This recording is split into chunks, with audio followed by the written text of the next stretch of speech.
Hello दोस्तों, मैं चंदन कुमार शाह आपका फिर से साइंस ट्रूथ के चैनल में स्वागत करता हूं। जैसे कि हम लोग ने पिछली क्लास में साइंस एंड मेजरमेंट के बारे में पढ़ा और आज हम लोग उस टॉपिक का क्वेश्चन करने जा रहे हैं। तो आइए हम लोग कुछ क्वेश्चन देखते हैं।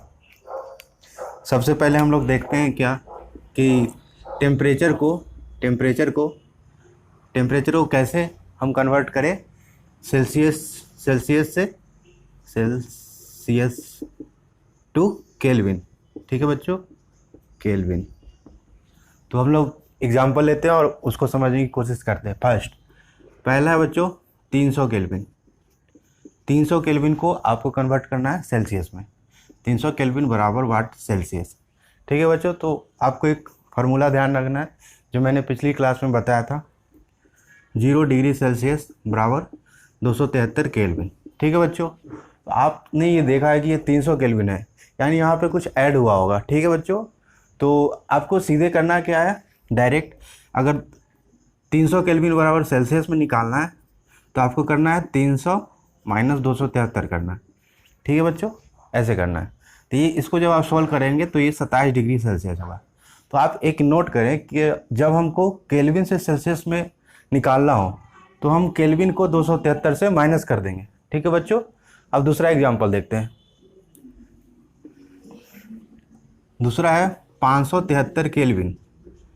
इसको सेल्सियस में चेंज कीजिए। इसको सेल्सियस में चेंज करने के लिए हमको करना क्या है, मैंने बताया था केल्विन को अगर केल्विन से सेल्सियस में दिया हो तो 273 को घटाना है केल्विन वाले वैल्यू में। आइए करते हैं।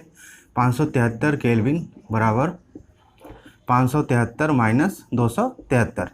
ठीक है बच्चों, तो अब इसको घटाएंगे, 3 जीरो हो गया, जीरो हो गया, और 3, तो ये 300 डिग्री सेल्सियस हो गया। तो आप इसे नोट करें। ठीक है बच्चों,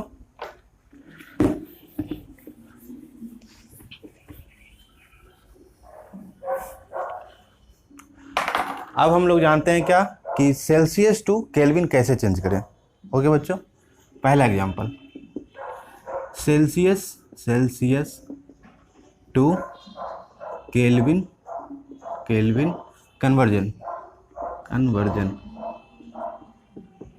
ठीक है बच्चों, पहला लेते हैं 25 डिग्री सेल्सियस।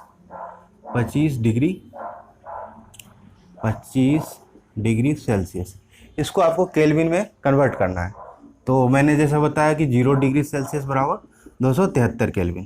ठीक है बच्चों, यानी 0 डिग्री सेल्सियस बराबर 273 केल्विन है। यहाँ पे 25 ऐड हुआ होगा तो ये तब हम केल्विन में निकाल सकते हैं। तो डायरेक्ट हम ये करेंगे कि 25 डिग्री सेल्सियस बराबर 273, दोनों साइड बच्चों 25 जोड़ देंगे तो क्या हो जाएगा 25।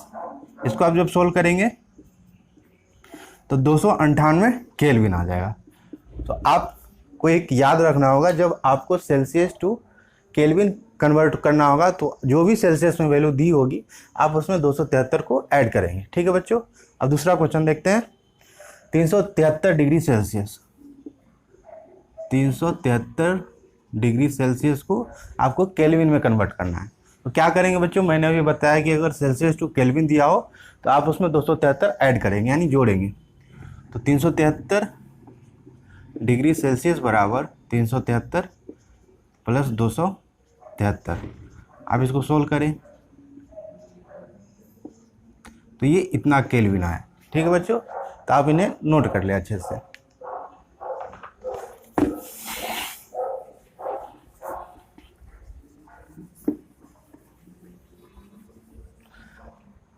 अब मैं आपको ये बताता हूँ कि एक होता है बॉइलिंग टेम्परेचर, बॉइलिंग पॉइंट, और एक होता है मेल्टिंग पॉइंट। ठीक है बच्चों, तो वाटर का जो मेल्टिंग पॉइंट होता है, ठीक है, मेल्टिंग पॉइंट, ठीक है बच्चों, यानी गलनांक बिंदु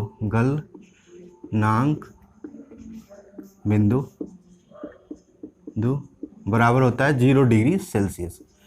तो 0 डिग्री सेल्सियस में 0 डिग्री सेल्सियस, और केल्विन में बात करें तो ये सेल्सियस में हो गया बच्चों, सेल्सियस, और केल्विन में क्या होगा, केल्विन में होगा 273 केल्विन।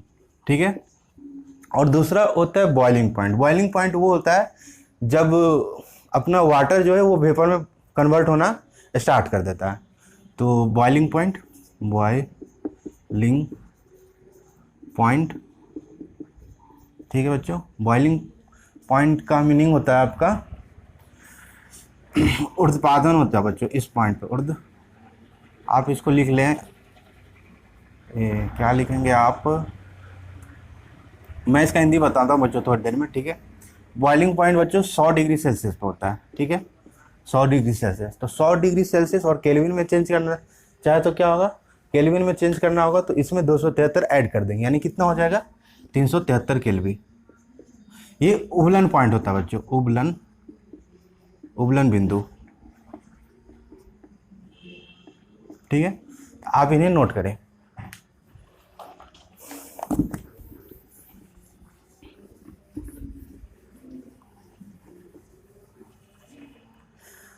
अब हम एक क्वेश्चन घनत्व पे लेते हैं। तो आइए मैं बताता हूँ घनत्व का क्वेश्चन क्या है। कि एक लोहे का टुकड़ा है, लोहे का टुकड़ा है बच्चों, ठीक है, जिसका टुकड़ा है, जिसका आयतन 0.45 मीटर क्यूब है, ठीक है बच्चों। और द्रव्यमान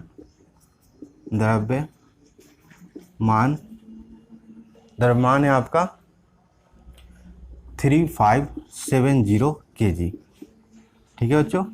तो आपको ये बताना है कि इसका घनत्व क्या होगा। तो हम लोगों ने पिछली क्लास में पढ़ा था कि घनत्व बराबर क्या होता है, घनत्व बराबर होता है द्रव्यमान बटे आयतन, यानी डेंसिटी बराबर मास अपन वॉल्यूम। तो हम पहले वो फार्मूले को लिखते हैं कि घनत्व बराबर द्रव्यमान बटा आयतन, मास अपन वॉल्यूम। यहाँ द्रव्यमान कितना है बच्चों, द्रव्यमान 3570 kg। ये स्मॉल के है बच्चों, इसको ध्यान रखिएगा, केल्विन में कैपिटल के देते हैं और द्रव्यमान में स्मॉल के देते हैं, ठीक है। और आयतन कितना है 0.45 मीटर क्यूब, ठीक है बच्चों। तो इसको आसानी से सोल्व करना है। तो देखिए ये 2 पॉइंट बाद ये पॉइंट है, 2 नंबर के बाद ये पॉइंट है, तो इसको क्या लिख सकते हैं बच्चों, इसको ऐसे लिख सकते हैं 3570 अपॉन 45 इंटू 10⁻², ये kg पर मीटर क्यूब, ठीक है बच्चों। अब ये 10⁻² नीचे से ऊपर जब जाता है तो पॉजिटिव हो जाता है, यानी इसको ऐसे लिख सकते हैं 3570 अपॉन 45 गुने 10⁻² kg पर मीटर क्यूब, ठीक है। यानी ये 2 जीरो इस पे ऐसे लिख देंगे आप, इसको 3570 और आप 2 जीरो और लिखेंगे, ठीक है बच्चों। और इसको 45 kg पर मीटर क्यूब। इसको जब आप सोल्व करेंगे तो आएगा आपका वैल्यू 7800 kg पर मीटर क्यूब, ठीक है। तो आप इसका यूनिट भी ध्यान रखें कि घनत्व का जो यूनिट होता है वो kg पर मीटर क्यूब होता है या ग्राम पर सेंटीमीटर क्यूब होता है। तो आप इसको नोट करें।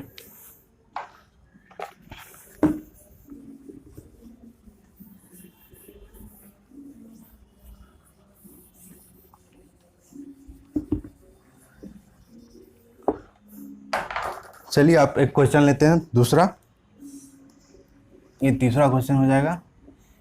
क्या कि एक फुट को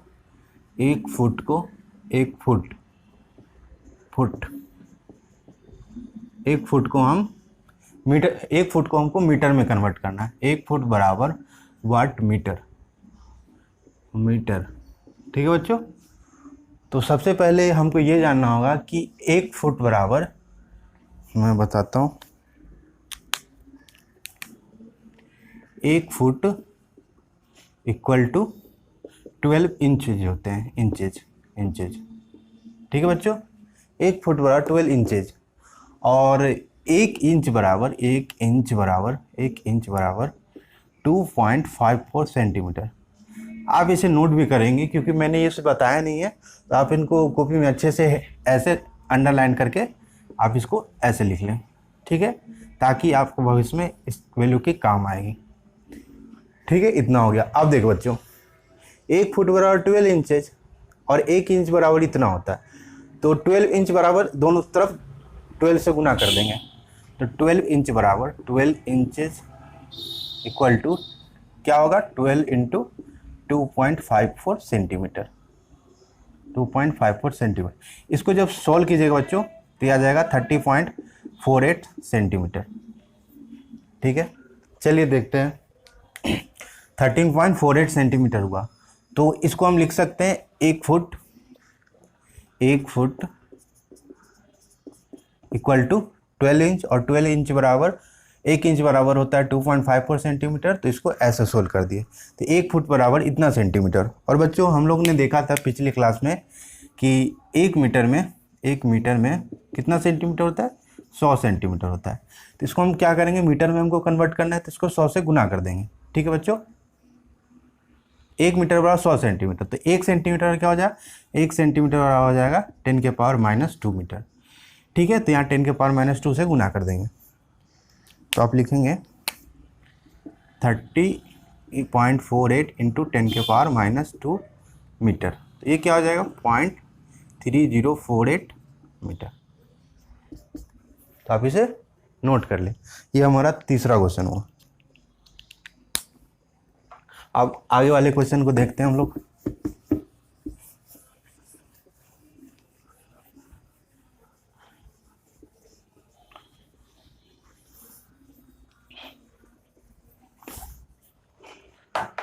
अगला हम लोग का क्वेश्चन जो है उसमें ये निकालना है कि प्रकाश 1 साल में कितनी दूरी ट्रैवल करती है। तो इसके लिए हम लोग को क्वेश्चन में प्रकाश की गति दी होगी और 1 साल में वो कितना डिस्टेंस को ट्रैवल करता है वो निकालना है, कितना दूरी। ठीक है, तो मैं क्वेश्चन लिखता हूँ कि प्रकाश द्वारा 1 साल में तय की गई दूरी बताएं। ठीक है बच्चों, तो इस क्वेश्चन को बनाने से पहले सबसे पहले आपको एक छोटी सी फार्मूला जानना होगा। मैं आगे बताऊंगा कि दूरी क्या होता है, चाल क्या होता है, टाइम क्या होता है। ठीक है, ये आप नोट करें पहले, दूरी बराबर चाल गुने समय, डिस्टेंस बराबर स्पीड इनटू टाइम। ठीक है बच्चों, तो हमको दूरी निकालना है। दूरी निकालने के लिए 2 चीज़ की ज़रूरत पड़ेगी, पहला है चाल और दूसरा समय। तो सबसे पहले स्पीड की चाल निकालना होगा। तो स्पीड की चाल आप नोट करेंगे टेबल बना के, इसको आपको याद रखना ज़रूरी है कि लाइट का स्पीड कितना है, 3 इंटू 10⁸ मीटर पर सेकेंड। यानी एक सेकेंड में बच्चों ये 3 इंटू 10⁸ मीटर जा सकता है। ठीक है, ये प्रकाश का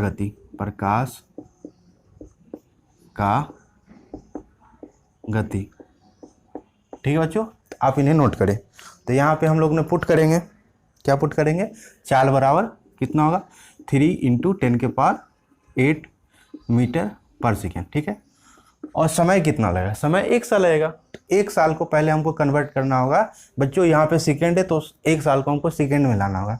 तो हम लोग एक छोटा सा इसको बनाने से पहले एक छोटा सा रिलेशन देखते हैं। जैसे 1 घंटा में 1 आवर में कितने बच्चों मिनट होते हैं, 60 मिनट। ठीक है बच्चों, 1 मिनट में 60 सेकेंड। 1 वीक में 7 डे। ठीक है, 7 डेज होते हैं। और आपको ये जानना है एक ईयर में 365 डे होता है। तो आप इन्हें नोट कर ले टेबल बना के। ठीक है बच्चों, तो अब यहाँ हम सॉल्व करते हैं। तो 1 साल निकालना है, तो 1 साल में कितने दिन होते हैं, 365 दिन। 365 दिन हुआ, 365 दिन में कितने घंटे, 24 घंटे। 24 घंटे में कितने मिनट, 60 मिनट। और कितने सेकेंड, 60 सेकेंड। ठीक है, साल में 365 दिन होते हैं, प्रत्येक दिन 24 घंटे होते हैं, और हर दिन मतलब प्रत्येक दिन 60 मिनट होता है, 1 घंटे में 60 मिनट और 60 सेकेंड होता है। ठीक है बच्चों, जब आप इनको मल्टीप्लाई करेंगे आपस में तो ये आ जाएंगे 9.46 इंटू 10⁻⁴ 15 मीटर पर सेकेंड। ठीक है बच्चों, अब हमको इसको किलोमीटर में अगर कन्वर्ट करना है तो आपने देखा होगा, मैंने बताया था कि 1 किलोमीटर, अगर आपको 1 किलोमीटर जाना है तो उसके लिए 1000 मीटर ये बराबर होता है। 1 किलोमीटर बराबर 1000 मीटर, यानी इसको 1000 मीटर जाइए आप या 1 किलोमीटर, दोनों बात बराबर है। तो 1 मीटर और क्या होगा, 1 मीटर बराबर 1/1000 किलोमीटर। बच्चों इसको लिख सकते हैं 1 इंटू 10 के पावर माइनस, ये ऊपर जाएगा तो ये -3 हो जाएगा बच्चों। ठीक है, नीचे में 10 के पावर 3, ऊपर गया तो -3।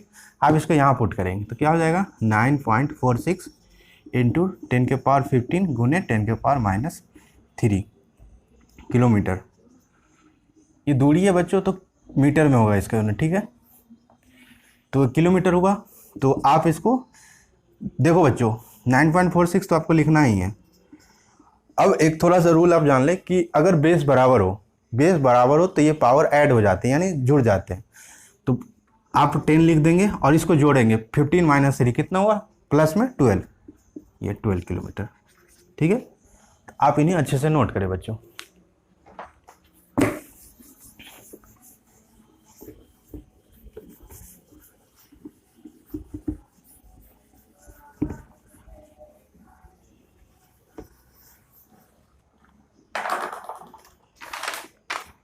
चलिए और एक और क्वेश्चन हम लोग देखते हैं कि 1 ग्राम बर्फ को पिघलाने के लिए, क्वेश्चन हम लोग का है छठा क्वेश्चन, 1 ग्राम बर्फ को पिघलाने के लिए 80 कैलोरी ऊष्मा की ज़रूरत होती है।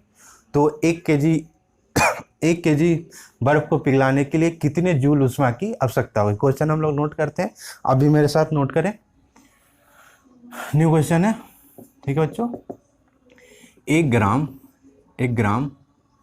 बर्फ को पिघलाने के लिए 80 कैलोरी ऊष्मा की आवश्यकता होती है। तो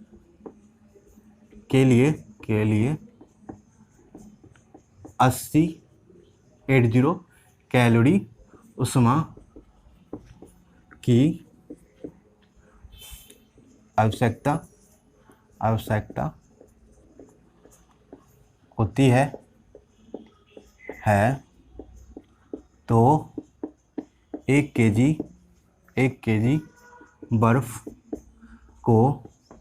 को पिघलाने के लिए कितनी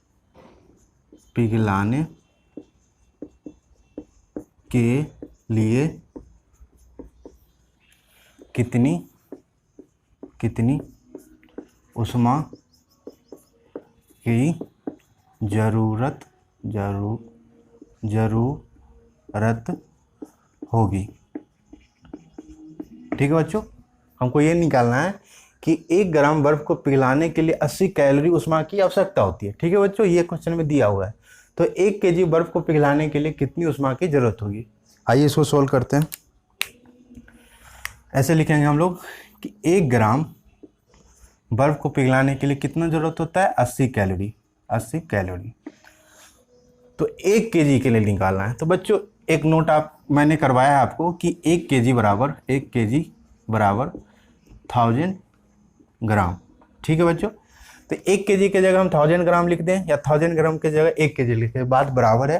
तो दोनों तरफ हम क्या करेंगे, 1000 से गुना करेंगे।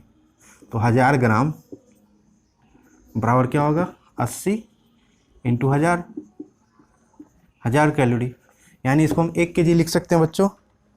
1 केजी बराबर 1000 ग्राम और दोनों तरफ 1000 से गुना किए हैं तो इतना हो गया। अब हमको जूल में निकालना है। ठीक है बच्चों, तो मैंने बताया था आपको कि 1 कैलोरी बराबर होता है 4.186 जूल। ठीक है बच्चों, तो अब हम क्या करेंगे, कैलोरी की जगह हम इतना लिख देंगे। ठीक है बच्चों, यानी ये 80 इंटू 10 के पावर 3 हो गया 3, और ये लिख देंगे 4.186 जूल। ठीक है बच्चों, आप देखिए बच्चों इसको हम ऐसे लिखेंगे 80 इंटू 10 के पावर 3, इसको 4186। ये बच्चों देखो पहला, दूसरा, तीसरा, इसको हम ऐसे लिख सकते हैं 10 के पावर -3 जहाँ तक पॉइंट है। ठीक है बच्चों, ऐसे लिखेंगे। तो ये 10 के पावर -3 से ये 10 के पावर -3 10 के पावर +3 से 10 के पावर -3 कट जाएगा। क्यों? क्योंकि बेस मैंने बताया था अभी पिछले क्वेश्चन में कि अगर बेस बराबर हो तो पावर जुड़ जाते, तो 3 माइनस +3 और -3 जुड़ के 0 हो जाएंगे। ठीक है बच्चों, तो ये आपस में कट जाएंगे। आप इनको सोल्व करें, 80 × 4186, मैं बताता हूँ इसका आंसर कितना है, ये जूल में आएगा। इसका आंसर बच्चों 334880 जूल होगा। ठीक है, तो आप इन्हें नोट करें अच्छे से। चलिए आगे हम लोग एक क्वेश्चन और भी डील करते हैं। कुछ आयतन का मेजरमेंट हम लेते हैं बच्चों, उसके बारे में थोड़ा सा मैं बताना चाहूँगा आपको। देखते हैं।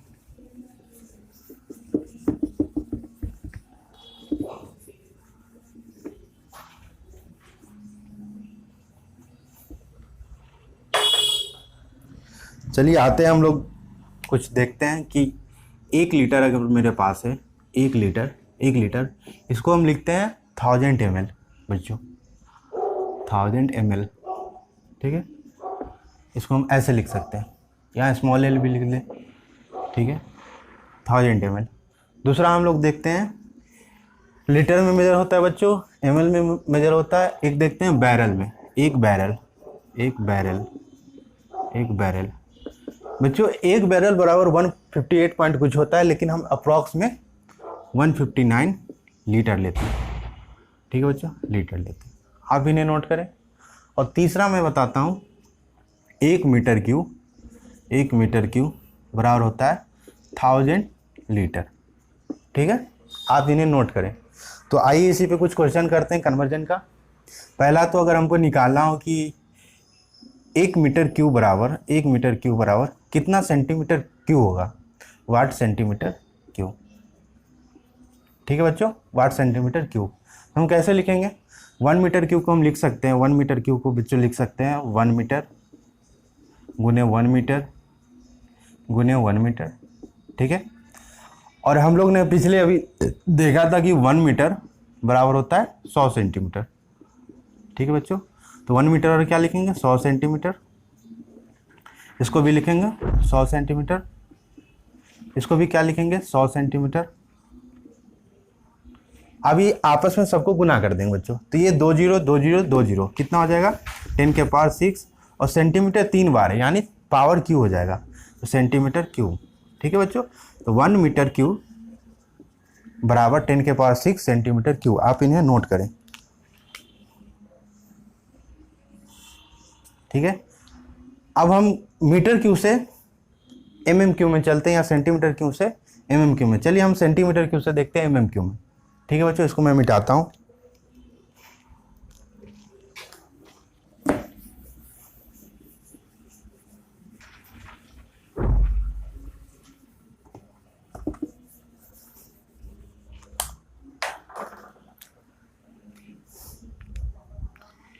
एक सेंटीमीटर क्यूब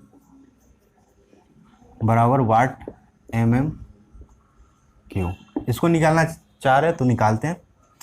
1 सेंटीमीटर क्यूब को बच्चों हम लिख सकते हैं 1 centimetre into 1 centimetre into 1 centimetre. ठीक है, तो हम लोगों ने देखा है कि 1 सेंटीमीटर बराबर कितना होता है, 10 mm।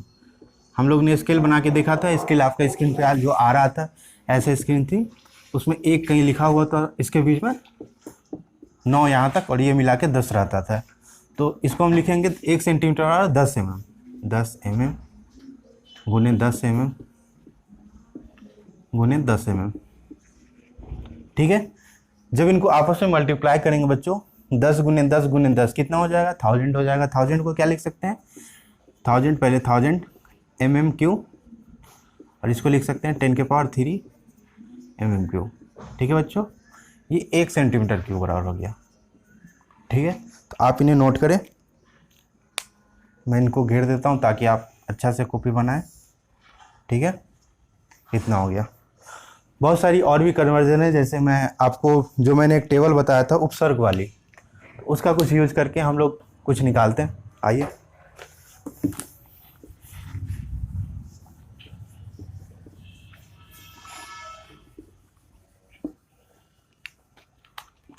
जैसे हम लोग को निकालना है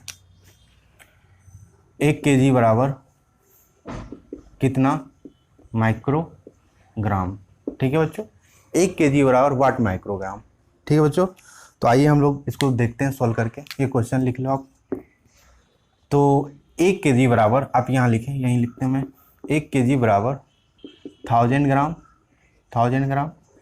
और मैंने बताया था माइक्रो अगर लिखा हो तो क्या लिखेंगे, 10⁻⁻⁶। ठीक है बच्चों, तो आपने देखा कि 1 kg को अगर हम ग्राम में लिखते हैं तो ग्राम क्या है, kg से बहुत छोटा है वैल्यू है। ठीक है, तो यहाँ मल्टीप्लाई हो रहा है। ठीक है, 10⁻³ से, यानी 1000 से गुना हो रहा है। अगर माइक्रोग्राम लिखना है तो 1000 ग्राम तो हुआ ही बच्चों, इसको हम ना डिवाइड करेंगे 10⁻⁻⁶ से, मल्टीप्लाई नहीं करेंगे। क्यों? क्योंकि माइक्रोग्राम और छोटा हो रहा है। ठीक है, तो 10⁻⁻⁶ से डिवाइड करेंगे। ठीक है बच्चों, तो ये माइक्रोग्राम आप लिखते हैं, माइक्रोग्राम, तो ये क्या हो जाएगा, 10⁻⁶ गुने 1000 माइक्रोग्राम। ठीक है बच्चों, अब 10⁻³ और 10⁻⁶, इसको ऐसे लिख सकते हैं, 10⁻⁶ गुने 10⁻³ माइक्रोग्राम। अगर बेस सेम है बच्चों तो ये पावर जुड़ जाते हैं, तो 10⁹ माइक्रोग्राम, 1 kg बराबर, 1 kg बराबर। तो आप इन्हें नोट करें।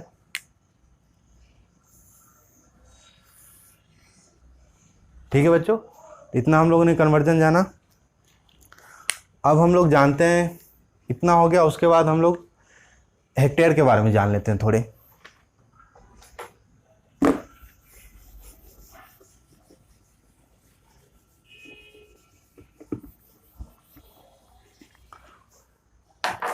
बच्चों मैंने उपसर्ग में बताया था कि अगर हेक्टो लिखा हो, हेक्टो, तो 10⁻² लिखना, 10⁻² मीटर। ठीक है बच्चों, हेक्टो यानी 10⁻²। तो एक हेक्टेयर क्या होता है, एरिया यानी क्षेत्रफल का मेजरमेंट होता है। ठीक है बच्चों, तो एक हेक्टेयर बराबर, एक हेक्टेयर